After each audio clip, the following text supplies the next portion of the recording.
2 new chapters of I'm Really Not a Demon Lord have come out, so I thought of making a video, but this video will be a little short. I didn't have any work to do right now.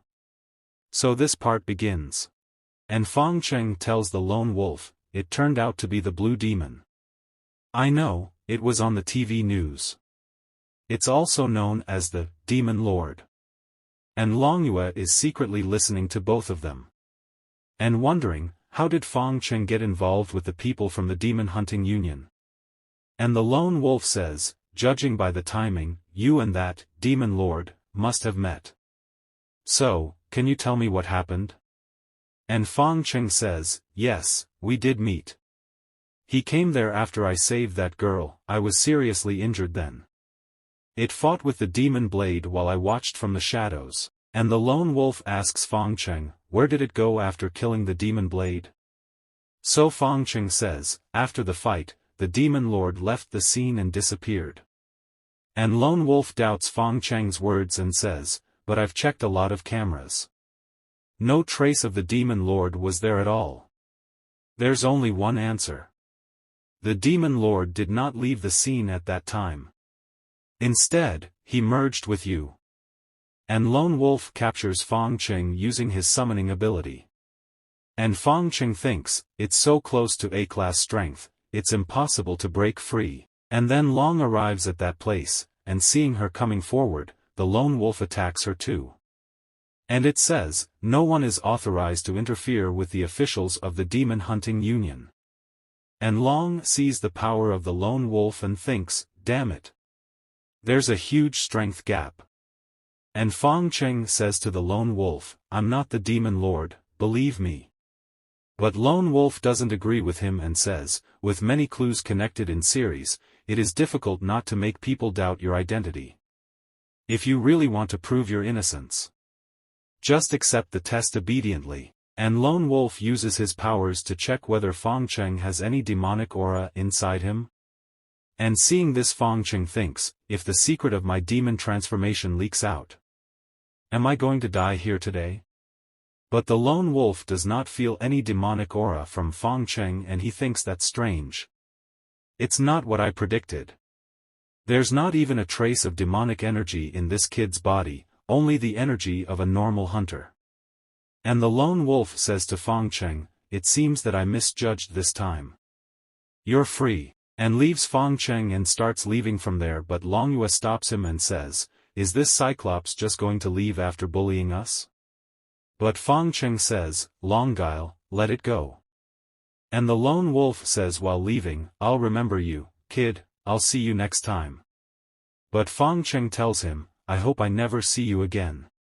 And Fang Cheng thinks, fortunately, he didn't find the power of the demon slayer. Longhua comes to Fang Cheng and says, Fang Cheng, are you alright? And Fang Cheng says, yeah. I hope the Demon Hunting Union won't wrongly accuse people next time. And then Longhua says, sigh, there are so many things to worry about today. Why don't we go out for dinner tonight? And Fang Cheng agrees to it and thinks, Longhua invited me to dinner? And Fang Cheng and Longhua are walking on the street in the moonlight night and Fang Cheng is thinking, Longhua is quite beautiful. Longhua looks back shyly and sees a couple who are walking holding each other's hands and then Longhua also does the same and says, Fang Cheng, let's hold hands too. And now both Fang Cheng and Longhua are walking ahead shyly and Fang Cheng says to Longhua, are we on a date? And Longhua replies, I guess. Kind of. But Longhua is thinking, Mutta Fang Cheng, why do you have to be so blunt? As soon as both of them go ahead, someone appears in front of them and it is Xiaonan from the hunter's line. And Xiaonan says to Fang Cheng, who is she? Longhua also asks, do you know each other? And Xiaonan thinks, I saw Fang Cheng at the Hunters Union and thought he was single. I was planning to have dinner with him when I have free time. And Fang Cheng says, she's Longhua, my classmate. Longhua says, Fang Cheng and I are childhood friends. Xiaonan thinks, childhood friends, so my chances of getting close to Fang Cheng are almost zero. And now Xiaonan starts leaving, then Fang Cheng asks to Xiaonan, if you're not doing anything tonight, why don't you join Lise for dinner? But Xiaonan refuses and says that I am going home, and while leaving she says to Fang Cheng, when you're free, don't forget to see Vice President Ho Tai. He always wanted to teach you how to fight. And Fang Cheng says bye to Xiaonan and thinks, fortunately, Xiaonan didn't misunderstand anything. And when Xiaonan leaves from there, Longyue says to Fang Cheng, you seem like you don't want to leave.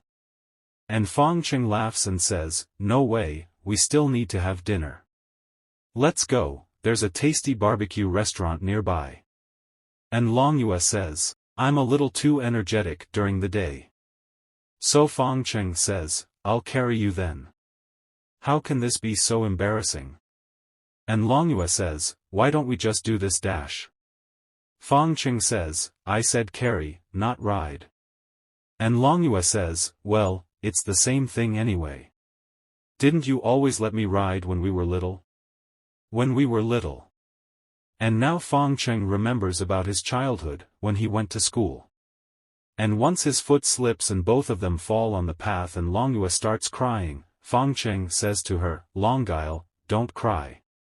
I've got some chocolate here. Eat it and it won't hurt anymore. And after listening to Fang Cheng, Longyue stops crying, but both of them become very happy. And now Fang Cheng thinks, before I knew it, Longyue also grew up.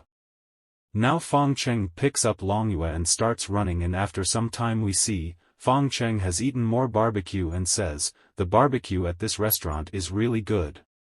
But Longyue is thinking, Fang Cheng is just focusing on eating. And isn't talking to me at all. And then both of them listen to some people talking, and one man is saying, have you heard? A charred female body was just found in a nearby street. And the other guy says, yes, I went to the scene, and the body was hung on a pole. And the first man says, that's so tragic. They don't even know who did it. And after listening to the words of those two people, Fang Cheng says, my parents were also burned to death. Now that I've heard of similar incidents, I feel something strange. So Longyue says, come on, let's go take a look. And both of them start leaving from there. It's really a wave of unrest, wave after wave. And as soon as they both reach that place, there are many people gathered there, and then they see a body, hish. The whole body was burned. The murderer is so crazy, he hung the body on a pole. And seeing that burnt body, Fang Cheng says, the murderer burned the corpse in the street, probably to shock people and deliberately create panic. But Longyue says, if I'm not mistaken, the pattern on the body's forehead is the symbol of the Devil's Church. And Fang Cheng also gets surprised after listening to Longyue and says, the Devil's Church?